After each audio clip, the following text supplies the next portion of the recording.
Bueno, para este video vamos a hablar sobre el for. Seguramente ya lo conocen, pero vamos a hacer un repaso y ver algunas cosas que tal vez no han visto. Para eso voy a poner una estructura básica que sería n igual a 0 y menor de 10 y más. Hasta aquí todo bien, tenemos inicializada nuestra variable, tenemos la condición de cuántos ciclos van a dar y el aumento de nuestro contador. El for lo vamos a usar normalmente cuando queremos ejecutar un fragmento de código n cantidad de veces. Y n cantidad de veces conocidas, ¿no? Aquí está muy claro que va a ser i menor de 10. Si no supiéramos o no tenemos la certeza de en qué momento se va a detener, usaríamos un while, ¿no? Algo haciéndolo exactamente lo mismo, pero con un while sería n igual a 0,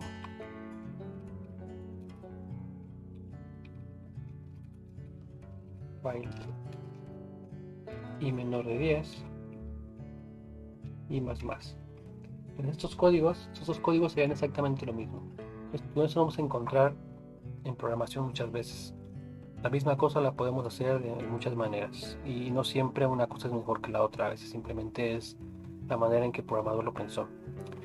Pero digamos que por buenas prácticas, para este tipo de aplicaciones, lo ideal es hacer un for.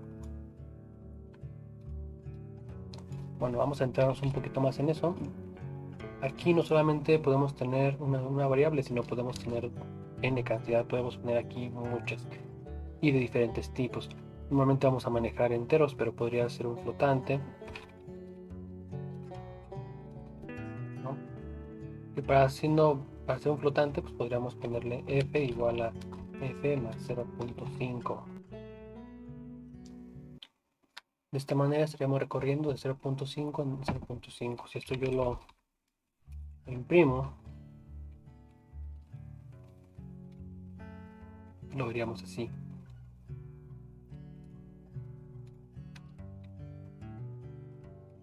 Ahora aquí también podemos declarar, como decía, varias variables, pero tendrían que ser al mismo tiempo. Si ahora yo le pongo n igual a 0, pues n va a tener que ser float, evidentemente, ¿no?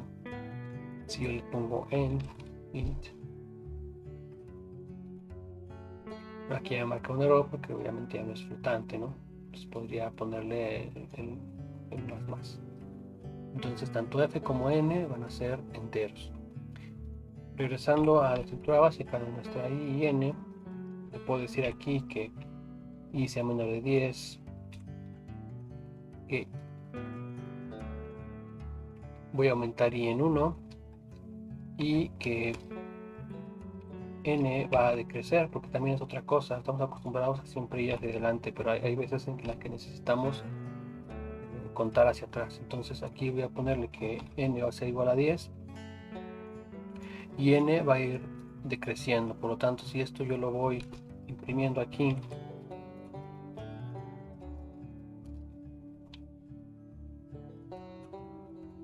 vamos a tener que i va a ir de 0 a 9 y n va a ir de 10 a 1.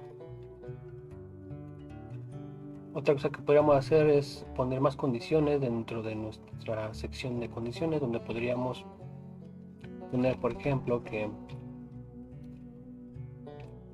n sea mayor a 0 y n la podría inicializar en 5. Por lo tanto, mi for se va a detener antes. Ahora, si lo corro así, se va a detener hasta 5, porque hasta 4 más bien, 0 a 4, porque cuando i valga 4, n va a valer 1. En la siguiente interacción, n va a valer 0 y ya no sería menor de 0. Y por eso es que se detiene.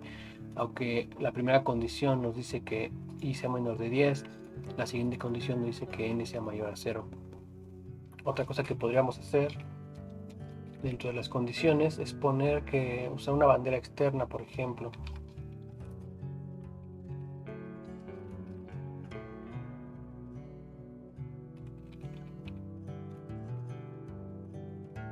Y esta desde algún punto yo podría mandarla a detener, dado caso.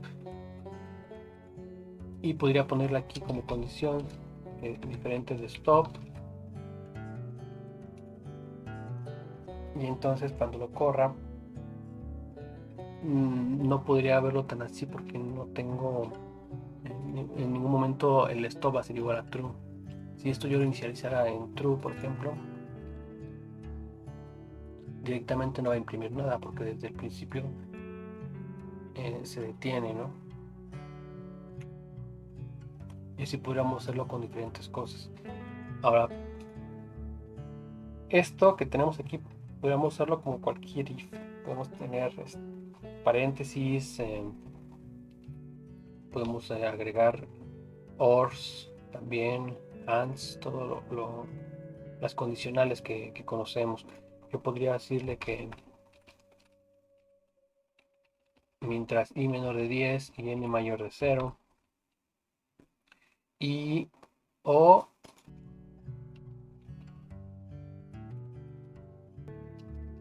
i menor de 7.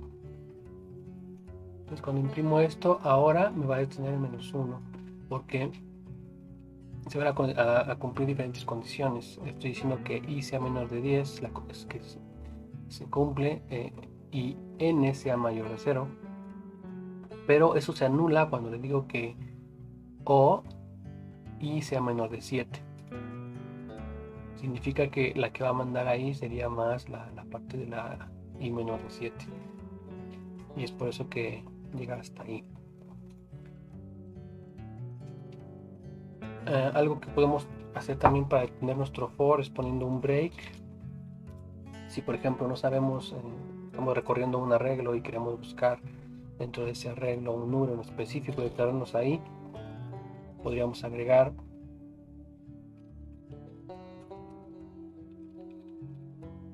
un arreglo de enteros,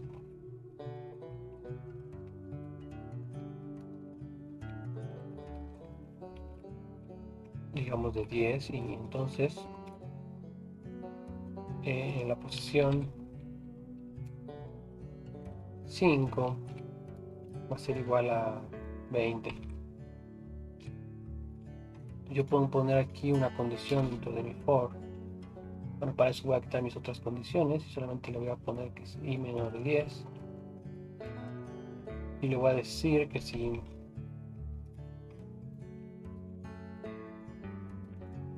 lo voy a poner arriba, si i enteros en la posición i es mayor de 0, entonces voy a detener. Por lo tanto, cuando yo lo corra se va a detener en la posición 5 porque es donde yo definí mi i igual a 20. Por defecto, cuando iniciamos un arreglo, pues todos, en este caso que es un entero, todos los valores van a ser ceros. Entonces, lo único que va a ser mayor de 0 va a ser la posición 5, donde le asigné un 20. Y es ahí donde se detiene. Si yo no hubiera puesto esta condición, entonces seguiría hasta el 10. Y la n se continúa hasta -4 porque le quité la condición de que n sea mayor a 0.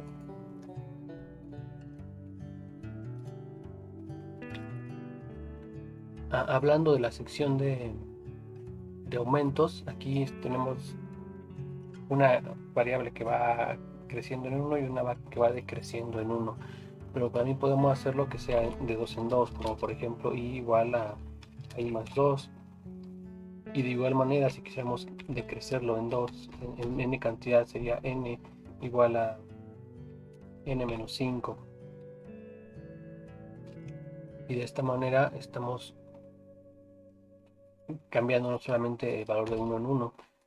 Eso nos sirve, por ejemplo, si en una cuadrícula queremos, una tabla más bien, queremos agregarle el estilo de cebra y irnos, digamos, línea a línea, entonces aumentaríamos en 2, no en 1. Y así dependiendo de lo que estemos haciendo. Entonces, las aplicaciones pueden ser muy variadas. Lo importante es que conozcan todo esto que podemos hacer con nuestro for, ¿no? Los diferentes tipos de datos que podríamos poner en la inicialización de nuestra variable y las condiciones múltiples que podríamos poner en la sección de condiciones y las diferentes asignaciones que podríamos poner en la sección de asignaciones, que vendría siendo esta, ¿no? Ahora, algo que nos podría servir también es inicializar nuestra variable fuera del for. Por ejemplo, yo pongo que int i es igual a 0 fuera de mi for, y entonces aquí obviamente voy a tener que quitar el int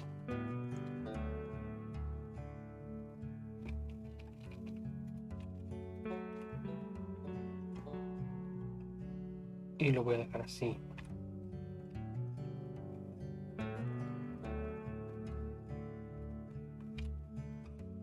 Vamos a suponer que yo estoy buscando una posición en mi arreglo y la voy a encontrar, y entonces y se va a quedar en esa posición.